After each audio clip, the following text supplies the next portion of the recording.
Hey geekies, welcome to another episode of the Free Greats. Today we are talking about three great upcoming cozy games. And we're going to kick it off with one that we're very excited for, which is Southfield.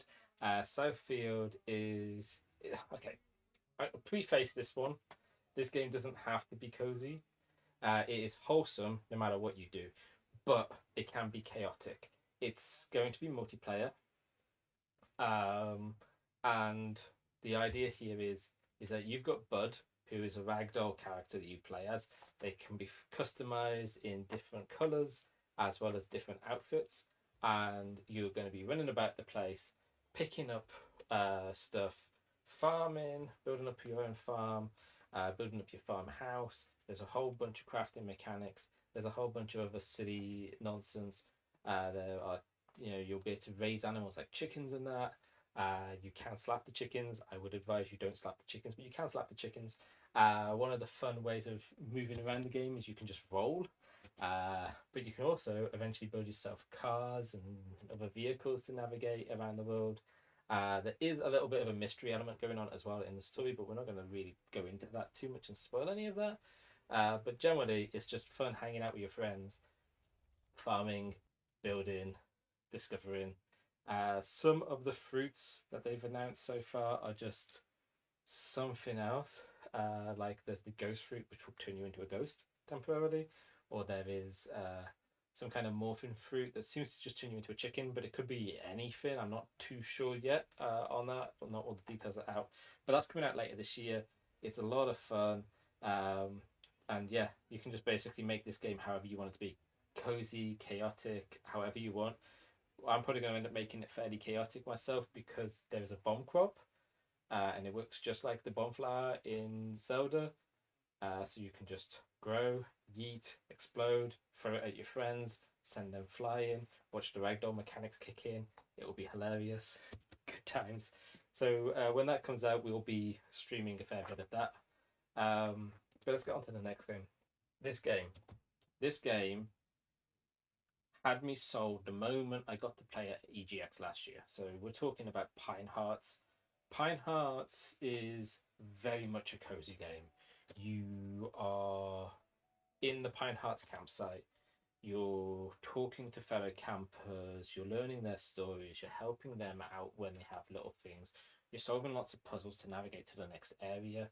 And it's all about you just continually discovering the next area, the next things to do, more people to interact with, constantly bumping into doggos and petting them. Very important. Always pet the dogs. And Bonnie is one of the key dogs in there, so you should definitely be petting her. But yeah, it's just lovely. And one thing I have to talk about with this game is its accessibility features.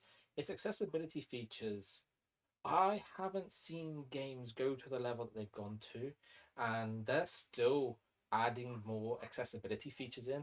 They are going to possibly by the end of like its support run, I think it will definitely be the most accessible game ever.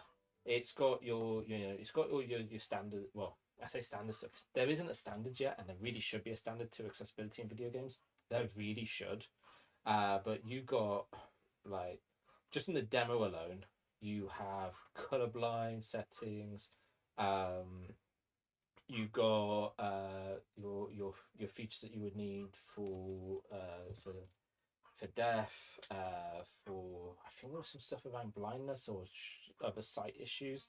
There's a lot of stuff about like highlighting like the key items so it becomes a bit more obvious and easier for you than letting you just like struggle trying to find what's actually needed. So the high contrast settings, and a whole bunch of other stuff like trying to utilize dyslexic text and for the subtitles and all these other features. Just like it's just really really impressive, and I can't wait to see how much further they go. But that comes out on the 23rd of May, so not long, and on Steam and Switch. This is going to be glorious. I'm really hoping I can get it on Switch. I'm hoping that I can get a copy of it for the wife too. But yeah, we're really excited for this. This is going to be something that we're going to really enjoy settling in for. We are currently working towards trying to finish our Dark Souls, our Demon Souls run. And then when Pine Heart releases, we will be streaming Pine Hearts every week until we complete the story. And these will all be super cozy streams. And as you might have noticed, our streams have already been gaining new accessibility features as we're trying to create the most accessible streaming experience. And then we'll be playing what I currently tout as the most accessible video game. So that will be a lovely combination for our lovely series of cozy, chill streams where you can just come out, hang with us with lo-fi music and subtitles, and no alerts, and just everything just nice and calm and safe, right? Because safe is what we want here on the GeekyN8 channel. And the last cozy game. There's so many cozy games coming out this year. This was really hard to just like pick. Well, I say it was really hard. This was not hard. This choice was not hard. If you know me, you know I'm a Lord of the Rings fan, and I need to really put up my map of Middle Earth at some point. But there's a cozy Lord of the Rings game coming out. Let me say that again. There is a cozy Lord of the Rings game coming out. Now, of all of the races in Lord of the Rings, what race would be ideal for a cozy video game to be built around? That's right, the hobbits. So this is Tale of the Shire. You will get to customize your own unique hobbit as you move into Bywater, and you can explore all around Bywater Village.